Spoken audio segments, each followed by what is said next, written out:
आधी रात थी। सारा कोलकाता शहर नींद के आगोश में था। कहते हैं कि रात में जब इंसान अपनी आंखें बंद करता है तब रूहानी ताकतें अपनी आंखें खोलती हैं। 13 साल की रोमा अपने बिस्तर पर सोई हुई थी और तारीख थी 21 दिसंबर, साल की सबसे लंबी रात। जैसे ही घड़ी के कांटे ने 12 अंक को छुआ, एकदम से रोमा की आंखें खुल गईं। अगले ही पल रोमा की आत्मा उसके शरीर से बाहर आ गई और उसका शरीर वहीं बिस्तर पर पड़ा रहा, मानो वो गहरी नींद में हो। रोमा की आत्मा उस कमरे से बाहर निकल गई। कोलकाता की गलियों से गुजरते हुए रोमा की आत्मा कहीं जा रही थी। दिलचस्प बात यह थी कि जैसे जैसे वो आगे बढ़ रही थी, सड़क के आवारा कुत्ते उसके पीछे पीछे चले जा रहे थे, जैसे वो उसकी अदृश्य आत्मा को देख सकते हो। थोड़ी देर बाद रोमा और बाकी के आवारा कुत्ते एक कब्रिस्तान के अंदर चले जाते हैं। रोमा की आत्मा एक कब्र के पास जाकर रुकती है, जो कि एक जांगो नाम के कुत्ते की है। रोमा बड़े प्यार से मुस्कुराते हुए कहती है, जांगो, जांगो, आ जाओ, कम ऑन जांगो। रोमा के जांगो का नाम पुकारते ही अचानक से हवा का झोंका बहता है और जांगो की आत्मा रोमा की आत्मा के सामने प्रकट हो जाती है। Happy birthday Jango, happy birthday. कैसे हो तुम? जांगो रोमा को देखकर बहुत खुश था। वो रोमा की आत्मा के चारों ओर फुर्ती से कूदने लगा। उसी वक्त रोमा की आंखें चमक उठती हैं और जांगो की कब्र पर मोमबत्तियां जल जाती हैं। वो जांगो के लिए प्यार से गाती है, happy birthday to you, happy birthday to you dear Jango, happy birthday to you. Roma फूंक मारकर मोमबत्तियां बुझा देती है। सभी कुत्ते आसमान की ओर देखते हुए एक सुर में चिल्ला उठते हैं, जैसे वो जांगो को जन्मदिन की बधाई दे रहे हो। उसी वक्त आसमान में एक तारा टूटता है।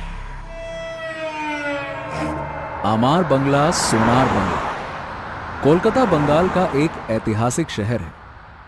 वैसे तो इस शहर की कई सारी खासियतें हैं, लेकिन कहते हैं कि बंगाल का काला जादू सबसे हटके है। यह शहर कभी भी आपको आश्चर्यचकित कर सकता है। इसी शहर के बड़ा बाजार नाम की एक जगह में एक अनाथालय है, Saint Maria orphanage and school.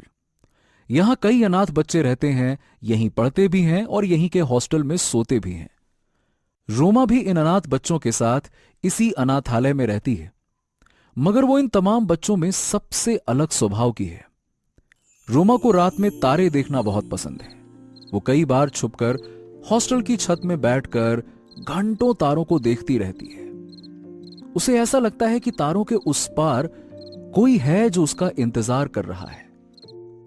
इस नन्ही सी प्यारी सी रोमा का भी एक अजीब सा अतीत रहा है।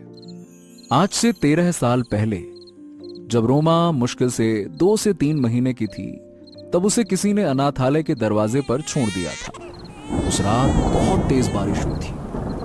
किसी को नहीं पता कि उसके माता पिता कौन हैं, वो कहां से आई है। उस रात के बाद से उसकी परवरिश इसी अनाथालय में हुई। कुछ सालों तक तो सब कुछ ठीक ठाक चलता रहा, लेकिन जब वो 8 साल की हुई तब उसके साथ एक बड़ा हादसा हुआ।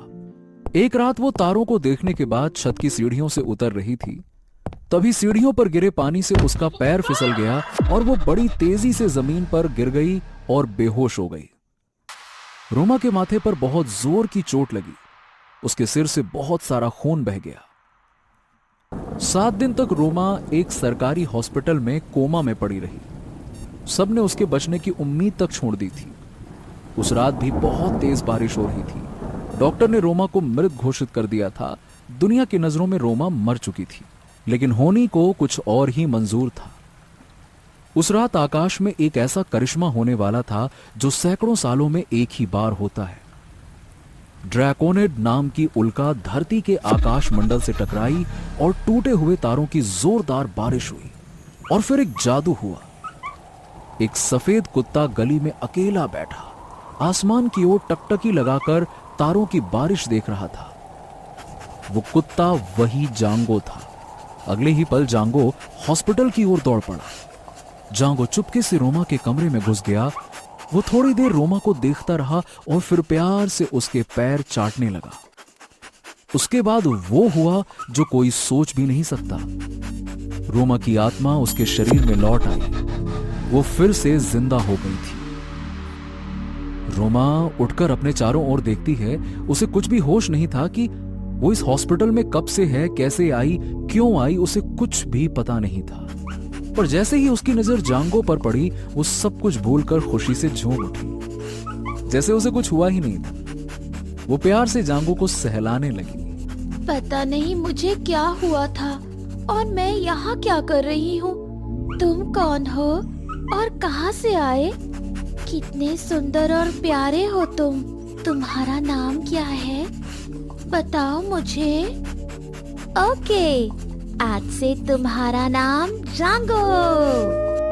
रोमा को यह नया जीवन मिलने के बाद उसके अंदर एक अनोखी शक्ति आ गई। उसकी आत्मा अपना शरीर कभी भी छोड़कर कहीं भी जा सकती थी। वो इस दुनिया से उस दुनिया तक सफर तय कर सकती थी जहां किसी भी साधारण व्यक्ति के लिए जाना असंभव होता है। वक्त बीतता गया और रोमा 13 साल की हो गई। इन बीते सालों में रोमा के सबसे अच्छे और वफादार दोस्त जांगो की मौत हो गई। लेकिन जांगो रोमा से इतना प्यार करता था कि उसकी आत्मा ने भी रोमा का साथ कभी नहीं छोड़ा। वो दोनों अब भी रोज मिलते और रोमा उससे ढेरों बातें किया करती। यूं तो दोनों बहुत खुश थे, लेकिन आने वाली वक्त की काली किताब में कुछ और ही लिखा था।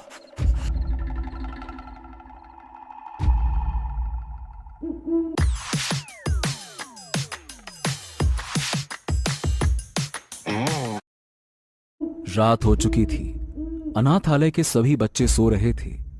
उस रात चारों तरफ छाई खामोशी और अंधेरे में कहीं से एक बूढ़ी औरत का साया अनाथालय के मेन गेट पर आके रुक जाता है। उस बूढ़ी औरत के साये ने अपना हाथ उठाया और उसके हाथ में झट से एक जादुई छड़ी आ गई। उसने छड़ी घुमाई और मंत्र पढ़ा। पिपिटी पुपिटी पू। मंत्र पढ़ते ही उसकी छड़ी से एक रोशनी निकली और अनाथालय के अंदर चली गई। सारे लोग और बच्चे नींद में ही बेहोश हो गए और वो बूढ़ी औरत हॉस्टल के अंदर बेफिक्र होकर घुस जाती है। वो औरत कमरे के अंदर पहुंचती है। वहां उसकी नजर सोए हुए एक नन्हे से बच्चे पर पड़ती है। वो उस बच्चे के पास जाती है और अपने कपड़े का चश्मा उतारकर बिस्तर के गद्दे के नीचे रखकर फिर से एक मंत्र पढ़ती है। पिपिटी पुपिटी बू। उस औरत के मंत्र पढ़ते ही बिस्तर पर सोए हुए उस बच्चे ने अपनी आंखें खोल लीं और उठकर कमरे के बाहर जाने लगा। वो बच्चा उस बुढ़िया के काले जादू से सम्मोहित हो चुका था। वो बच्चा बाहर आया और बुढ़िया के पीछे पीछे चलने लगा। गली के सारे कुत्ते अचानक से भौंकने लगे। वो दोनों रात के अंधेरे में गायब हो गए। कोई नहीं जानता कि वो बुढ़िया उस बच्चे को कहां लेकर गई।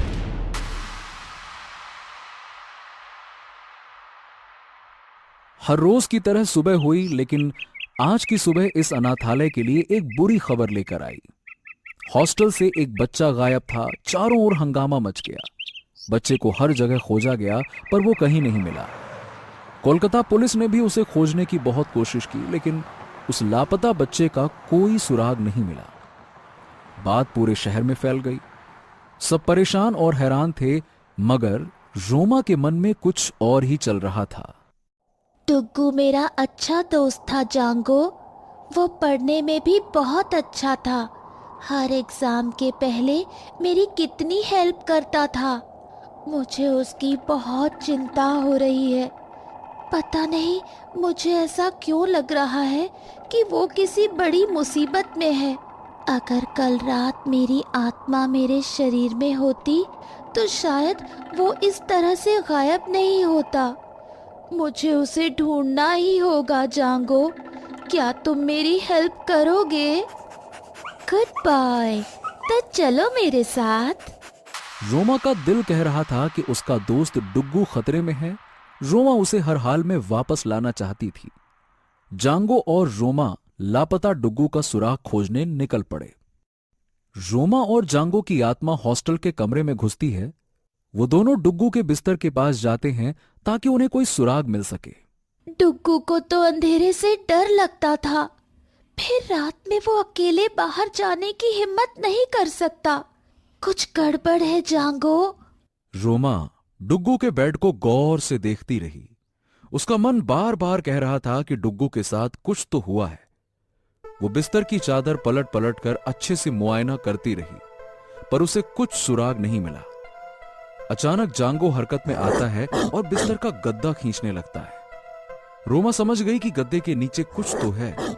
जब उसने गद्दे को उठाकर देखा तो पाया कि गद्दे से एक काले रंग की छोटी सी रस्सी लटक रही थी। ये क्या है? रोमा ने उस रस्सी को खींचा। दरअसल वो रस्सी नहीं बल्कि कपड़े से बने चश्मे का एक सिरा था। वही चश्मा जिसे उस बुढ़िया ने बिस्तर के नीचे छुपाया था। ये तो वो पहनते हैं जिनकी आंखों का ऑपरेशन होता है ना? पर हमारे अनाथालय में तो किसी की भी आंखों का ऑपरेशन नहीं हुआ, फिर ये किसका हो सकता है? रोमा ये समझने की कोशिश कर रही थी कि हॉस्टल के कमरे में ये कपड़े का चश्मा आया कैसे। रोमा ये सब सोच ही रही थी कि तभी उसके दिमाग में एक ख्याल आया। वो उस कपड़े को जांगो के नाक के पास ले गई और जांगो उसे सूखने के बाद अचानक से कूदने लगा। क्या हुआ जांगो? तुम कुछ बताना चाह रहे हो? जांगो को उस कपड़े से आती बू से कुछ महसूस हुआ।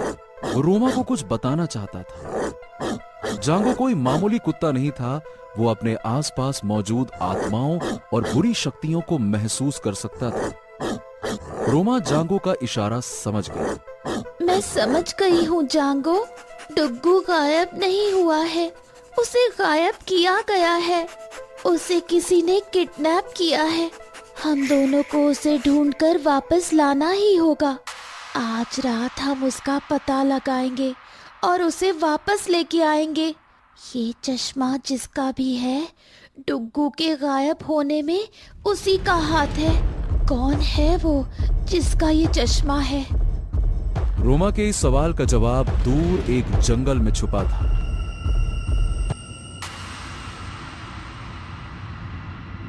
कोलकाता के पास सोनाझुरी का एक विशाल जंगल, जहां कई खतरनाक जानवर रहते हैं। वो जंगल इतना खतरनाक है कि वहां जाने से पहले कोई भी इंसान 100 बार सोचेगा। पिपिटी पुपिटी पू, पिपिटी पुपिटी पू।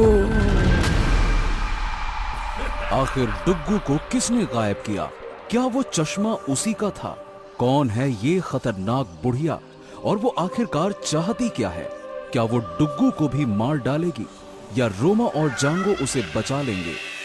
ये सब जानने के लिए देखें काली चुड़ैल का दूसरा पार्ट।